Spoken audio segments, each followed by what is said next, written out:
اب کیا کروں بابا، مجھے مار ڈالیں گے، مجھے جیل میں ہو جائے گی، میں پھانسی پر چڑھ جاؤں گی، یا الہی میں نے قتل کر دیا، قاتل بن گئی۔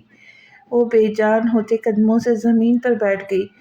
جو ہوا سو ہوا، اب جلدی یہاں سے اٹھو، اس سے پہلے کوئی ہمیں دیکھ لے۔ کیا کریں گے ہم، کہاں جائیں گے؟ وہ فوراً اٹھی، ہونکوں کی طرح اس کی صورت دیکھنے لگی۔ کیسی پاگلوں جیسی باتیں کر رہی ہو، گھر جائیں گے اور کہاں، چلو جلدی۔ وہ باہر جھانکنے لگی، راہداری میں کوئی نہیں تھا۔ اور یہ گن، اس کا کیا کروں؟ اس نے روحانسی ہو کر پوچھا۔ گن اپنے پاس رکھو، اس پہ تمہارے فنگر پرنٹس ہے۔ کہاں رکھوں؟ اس کی آنکھوں سے آنسو جاری ہونے لگے۔ تم ہمیشہ کرنے کے بعد سوچتی ہو، اسی لیے نقصان اٹھاتی ہو۔ یہیں گولی چلانے سے پہلے سوچ لیا ہوتا۔ شہزین کا افسوس ملنے لگی۔ اس کی متلاشی نگاہیں وہاں پڑے کوٹ پر ٹھہر گئی۔ گن جلدی سے کوٹ کی جیب میں اڑس کر کوٹ سلیقے سے اس کے بازو پر ہینگ کرنے لگی۔ اگر کسی کو پتہ چل گیا تو؟ شہزین نے اس کا چہرہ دیکھا جو تیزی سے سرخ پڑتا جا رہا تھا۔ وہ حسب عادت لب چبانے لگی۔ شہزین نہ چاہتے ہوئے بھی نرم پڑی۔ کسی کو بھی نہیں پتہ چلے گا، میں ہوں نا تمہارے ساتھ، ہم بیک ڈور سے نکل جائیں گے۔ I am sorry. جاتے جاتے غمزدہ ہو کر بے سود پڑے ان شخص کو دیکھا، جیسے کہنا چاہ رہی یار تم غلطی سے مر گئے۔ اسے گولی کی آواز صاف سنائی دی تھی۔ فون بند کر کے جیسے ہی نیچے پہنچا، ایک شخص زخمی پڑا تھا۔ اس نے سچویشن کا تعین کرنے کے بعد اپنا کوٹ اٹھا کر نکلنا چاہا، مگر کوٹ غائب تھا، حتیٰ کہ اس کی پسٹل بھی غائب تھی۔ اسے گڑبڑ کا احساس ہوا، وہاں سے فوراً نکلنا چاہا، مگر دروازے پر پولیس کھڑی تھی۔ ہینڈز اپ! اس کے ہاتھ خود بخود اوپر اٹھ گئے۔ میں کچھ کہنا چاہتا ہوں۔ خاموش رہو، اب پولیس اسٹیشن میں جا کر کہنا جو بھی کہنا ہے۔ آفیسر نے بار-و-آب لہجے میں اسے جھاڑتے ہوئے اس کا رخ موڑا اور پیچھے ہاتھ باندھ کر ہتھ کڑی لگا دی۔ تہران پاشا عادت کے مطابق خاموش ہو گیا۔ بلا ضرورت بولنا اس کی عادت نہیں تھی۔ اف، یہ تمہاری کالی گھٹاؤ جیسی زلفیں، اس نے بے دھڑک ہو کر انگلی سے اس لٹ کو چھوا، اور تمہاری یہ گہری آنکھیں، ان میں ڈوب کر معجزن ہونے کو جی چاہتا ہے۔ تمہاری اپنی گاڑی ہے؟ لڑکی کی آواز پر وہ بدمزہ ہو کر پیچھے ہٹا۔ یہ کیا، ایسی بہت سی گاڑیاں میرے شو روم میں کھڑی ہیں، تمہیں چاہیے کیا؟ فوراً بات بناتا، اس کو صحیح اندازے کے مطابق معقول بنا دینا اس کا خاصہ تھی، اس کی ذہانت تھی۔ تم اتنے پیسے والے ہو کیا؟ لڑکی حیران ہو کر پوچھنے لگی۔ میں تمہاری سوچ سے بھی زیادہ امیر ہوں، اس کلب جیسے 10 اور کھڑے کھڑے خرید لوں۔ وہ گپ مارنے سے باز نہیں آ رہا تھا۔ کون ہو تم، اور اس کے ساتھ کیا کر رہے ہو؟ بھاری جسامت والا مرد ان دونوں کے کو خون آشام نظروں سے گھورتے ہوئے پوچھنے لگا۔ فاصلہ سمٹ کر تیزی سے ان کے قریب پہنچا۔ یہ میری گرل فرینڈ ہے، ویسے تم ہوتے کون ہو ہم سے پوچھنے والے؟ وہ لڑکی کی منت بھری نظروں کو سمجھ ہی نہیں پایا۔ ابھی بتاتا ہوں۔ وہ شخص اس کی گردن پکڑتے ہوئے اٹھانے لگا۔ لڑکی رفو چکر ہو چکی تھی۔ ارے بھائی صاحب، مذاق کر رہا تھا، اب تو سیریس ہی ہو گئے۔ ہاتھ ہے، مذاق بھی نہیں سمجھتے آپ تو۔ بکواس بند کرو، تمہیں ابھی بتاتا ہوں میری بیٹی کے ساتھ عشق لڑانے کا انجام۔ ایک صحت مند سا مکہ اس کی پسلیوں پر مار کر وہ شخص پولیس کو فون کرنے لگا۔ انکل، سٹیا گئے ہو کیا؟ واللہ مذاق کر رہا تھا، آپ کی بیٹی سے میرا کوئی واسطہ نہیں۔ وہ دونوں ہاتھوں سے درد کو دباتا ہوا دہائی دینے لگا۔ اتنے میں پولیس آ چکی تھی۔ یہ شخص کلب میں آ کر لڑکیوں کو ہراس کر رہا تھا۔ اسے کڑی سے کڑی سزا دے آفیسر، اس نے الزام پر تڑپ کر کہا۔ میں ایک پڑھا لکھا انسان ہوں آفیسر، ان کی بیٹی مجھ سے فلرٹ کر رہی تھی۔ اتنے میں یہ موصوف آ گیا اور مجھ معصوم پر ہاتھ اٹھا دیا۔ اس نے دانت کچکچاتے ہوئے موٹے شخص کو دیکھا، جس پر اس شخص کا خون کھولنے لگا۔ بس بکواس کر رہا ہے یہ۔ وہ شخص اس کی طرف بڑھا۔ دیکھا، سچے انسان کو تو دنیا یوں ہی ڈرا دھمکا کر چپ کروا دیتی ہے، اس نے مظلوم صورت بناتے ہوئے کہا۔ انسپکٹر بری طرح سے الجھ چکا تھا۔ اس نے اداکاری ہی ایسی کی تھی؟ پھر اسے چاروں نہ چار موٹے شخص کے استفسار پر گرفتار کرنا پڑا اس نے بھی راستے میں ایسے ایسے طریقوں سے انہیں رام کیا کہ آفیسر نے اسے کچھ ہی دوری پر لے جا کے چھوڑ دیا۔ ایسی لڑکیوں سے بچ کر رہا کرو برخوردار، ورنہ ایک دن بڑی مصیبت میں پھنس جاؤں گے۔ اور تاکید کرتے ہوئے گاڑی آگے بڑھا لیے۔ جی سر جی، حد درجہ معصومیت سے جواب دینے لگا۔ خبیث کی اولاد پسلیاں ہی توڑ دی میری۔ جتنی گالیاں یاد تھی اس نے دل میں سب اس موٹے شخص اور اس کی بیٹی کو دے ڈالی۔ ذرا جھک کر چلتا ہوا کاٹیج کی طرف چل دیا۔ ایسی حالت میں گھر نہیں جا سکتا تھا۔ سرخ ڈوریوں والی ہیل سے پیر آزاد کرتے اس نے ہیل باؤنڈری وال سے اندر پھینکی۔ چھوٹی سی دیوار پھلانگ کر اندر کود گئی۔ پوری عمارت تاریکی میں ڈوبی ہوئی تھی۔ واچ مین کو نیند سے اونگتے دیکھ کر اس نے شکر کا کلمہ پڑھا اور تیزی سے لاؤن سے گزر کر اپنے کمرے میں چلی گئی، اس بات سے بے خبر کہ شرمین کی نگاہ اس پر پڑ چکی ہے۔ اندر سے دروازہ لاک کرنے کے بعد اس نے سکون کا سانس لیا۔ آنکھیں بند ہوتے ہی اسے مردہ شخص کا تصور دماغ میں گھومنے لگا۔ اس نے فوراً آنکھیں کھولی اور بڑبڑا کر سوئچ پر ہاتھ مار کر ساری بتیاں روشن کر دی۔ پل پل کسی وجود کا احساس زرد پڑنے لگا۔ وہ خوف سے کانپنے لگی۔ گن نکال کر ایڑیوں کے بل کمرے میں گھومی جیسے چھپانے کے لیے جگہ کم پڑ گئی ہو۔ پہلے ڈرار میں رکھی، پھر بیڈ کے میٹرس کے نیچے چھپا دی، پھر نکالی واش روم کے کیبٹ میں چھپا دی، اب پھر نکال لائی تھی۔ دل کسی طور پر مطمئن نہیں ہو رہا تھا۔ اس نے کبٹ میں کپڑوں کے تہہ کے نیچے رکھی اور کوٹ بھی وہیں اڑس دیا، پھر دبے قدموں اپنے بستر پر لیٹ گئی۔ آج اس نے لائٹ آف نہیں کی تھی۔ اسی لمحے اس کا فون تھرتھرانے لگا۔ وہ حلق کے بل چیختے ہوئے بستر سے اٹھی۔ شہزین کالنگ دیکھ کر اس نے فون اٹینڈ کیا، مگر تبھی کمرے کا دروازہ بجنے لگا۔ زلفو بیٹا، تم ٹھیک ہو نا؟ اس نے مزید پریشانی سے دروازے کو دیکھا۔ شرمین کو سب پتہ چل جائے گا، وہ بابا کو بتا دیں گی، پھر اس کی شامت کو آنے سے کوئی نہیں روک سکتا۔ سوچتے ہوئے وہ موٹے موٹے آنسو اس کے گالوں سے پھسلے۔ کچھ دیر بعد شرمین جواب نہ پا کر واپس لوٹ گئی۔ مجھے بہت ڈر لگ رہا ہے شہزی۔ حلق میں آنسوں کا فندہ سا لگ گیا۔ اب پکڑے جانے کے خوف کے ساتھ ساتھ ندامت کا احساس بھی اس کے وجود کو اپنی لپیٹ میں لینے لگا۔ ڈرو مت یار، بی بریو، تمہاری حالت کہیں سارا پول نہ کھول دے۔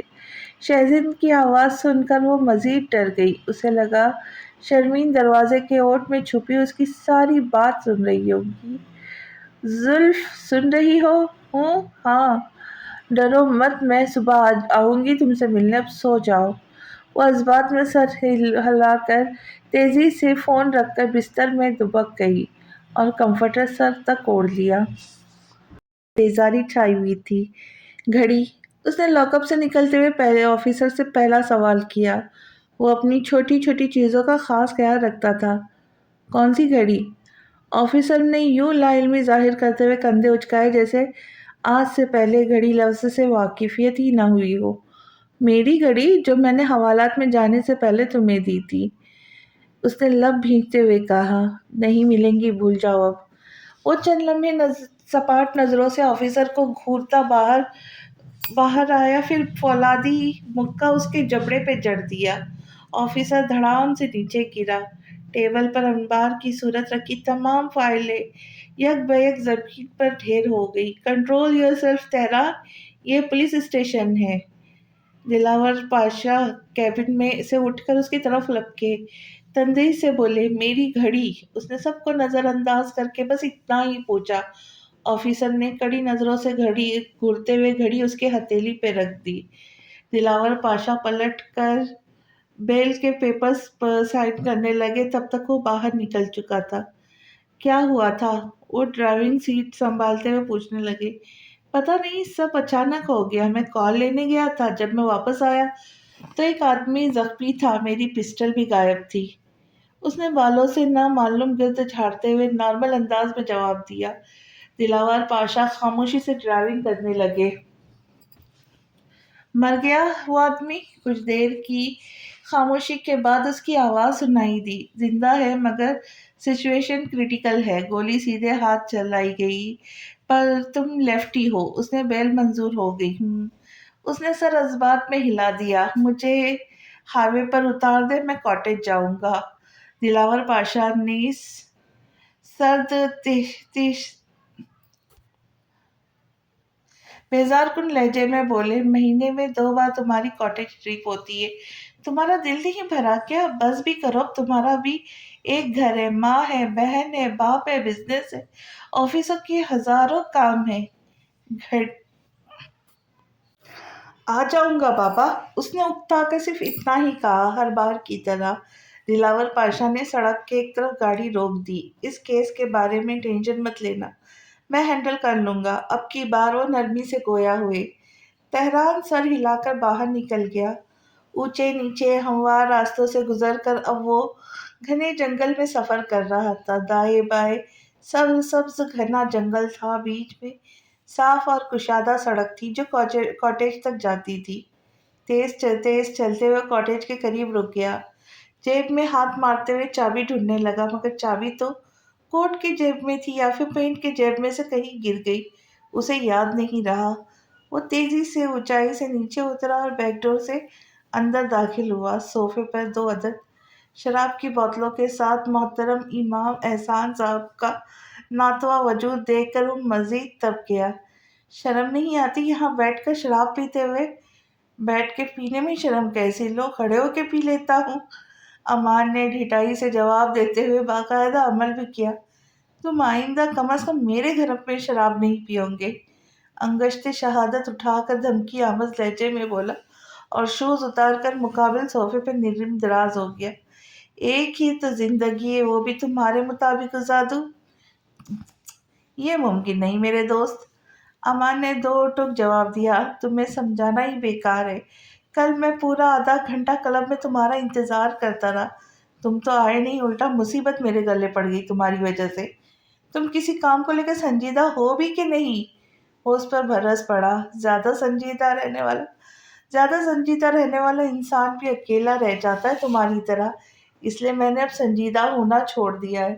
ویسے بھی سچے اور سنجیدہ لوگ دوسروں کو بہت کھٹکتے ہیں، لوگ نفرت کرتے ہیں سچے لوگوں سے، بس ملاوٹ کے ساتھ۔ تم سچ بولتے ہو، نفرت تو لازمی بات ہے۔ تہران نے اسے خونخوار نظروں سے گھورا، بجائے شرمندہ ہونے کی وہ ڈھٹائی سے کہنے لگا، انسان ہر شے میں ملاوٹ ضروری سمجھتا ہے، اس کے بنا زندگی کا تصور ادھورا ہے۔ تہران اس پر افسوس کرتا ہوا وہاں سے اٹھ گیا۔ کیا ہوا؟ تمہیں منہ کیوں لٹکا ہے تمہارا؟ صوفے پہ گردن پیچھے کو گرا سے وہ بھی کمرے کے اندر آ گیا۔ کچھ نہیں، اس کی آواز امان کے کانوں تک پہنچی۔ وہ ایبرو اچکاتے ہوئے گلاس بھرنے لگا۔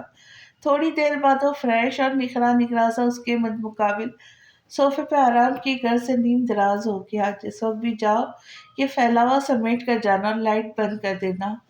تم مجھے یعنی اپنے دوست کو جانے کا کہہ رہے ہو؟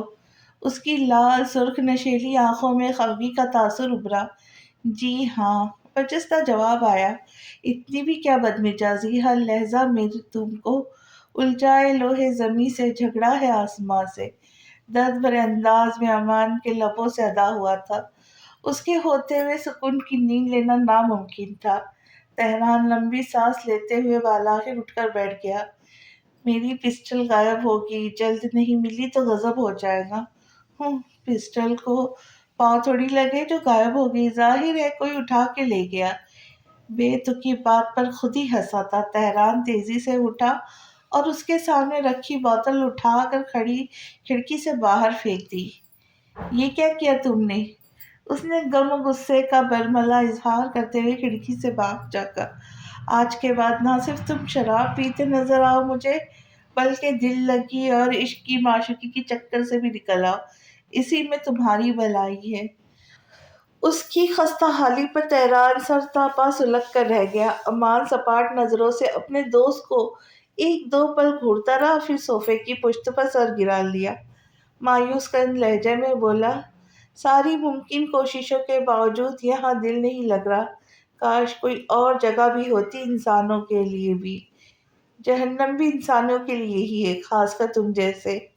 تہران کا برجستہ جواب آیا، جس پر اس کا فلک شگاف قہقہا بلند ہوا۔ اس قہقہے کی گونج کھڑکی سے باہر برف کی چوٹیوں تک سنائی دی۔